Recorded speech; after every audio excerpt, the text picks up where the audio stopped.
Si je te demandais de me citer 3 groupes de rock au hasard, tu pourrais me répondre AC/DC, Queen, les Rolling Stones. Pourquoi on cite toujours les plus célèbres, alors qu'il en existe des milliers?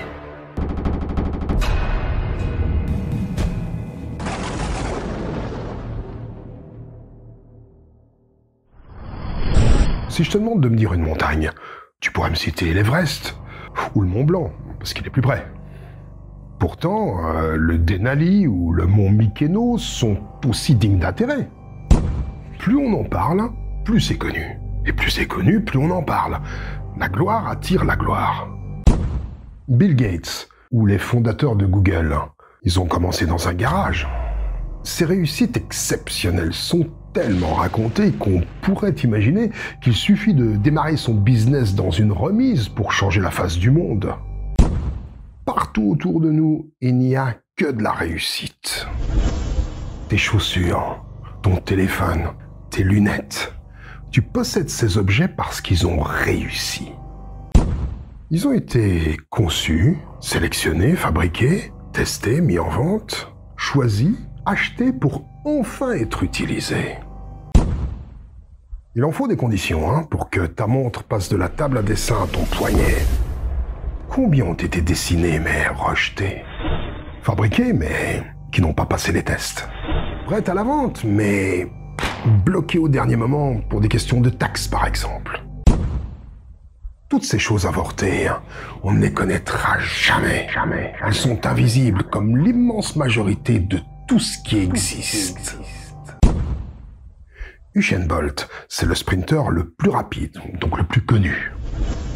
Mais derrière lui, combien d'anonymes courent dans l'ombre sans jamais atteindre ses chronos ni sa notoriété?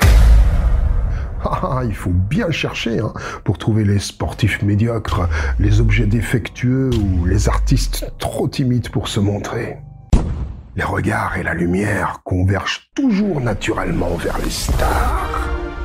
Ces produits finalisés qui brillent à la seule annonce de leur présence.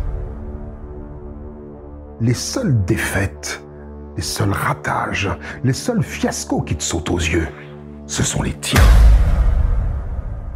Tes concours loupés, tes tournois perdus, tes gâteaux brûlés, t'es même pas foutu de gagner au loto.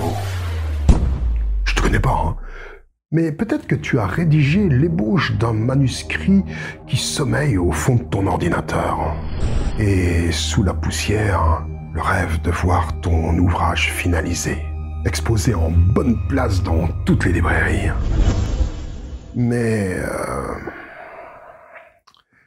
même si tu trouves le courage d'achever ton histoire et l'audace de la proposer à quelques éditeurs, rien ne t'assure que tu feras partie des élus qui accéderont à une place au soleil. Pourtant, tu constates bien le large choix de romans proposés, dont certains ont même remporté un prix littéraire. Pourquoi pas toi? Parce que tu ne vois pas le nombre incalculable de textes qui dorment dans les tiroirs avec la même ambition.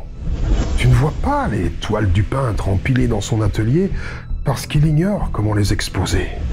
Tu ne vois pas la chanteuse dans sa salle de bain qui n'ose pas troquer son pommeau de douche contre un vrai micro. Tu ne vois pas tous ces jeunes loups qui dévorent par tonnes les vidéos de conseils et les formations en ligne pour lancer leur entreprise, mais qui n'arrivent pourtant pas à la faire décoller. Comment accéder au visible, au podium, à la consécration?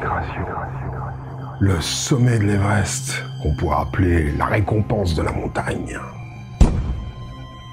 Il t'en faudra de la force, de la persévérance et du talent pour gravir cette masse imposante d'efforts et de désillusions. Tu dois investir ton temps, ta vie, ta santé, transiger avec tes valeurs jusqu'à peut-être pervertir ton âme pour tenter de provoquer l'élément essentiel qui mène à la gloire et à la fortune. La chance.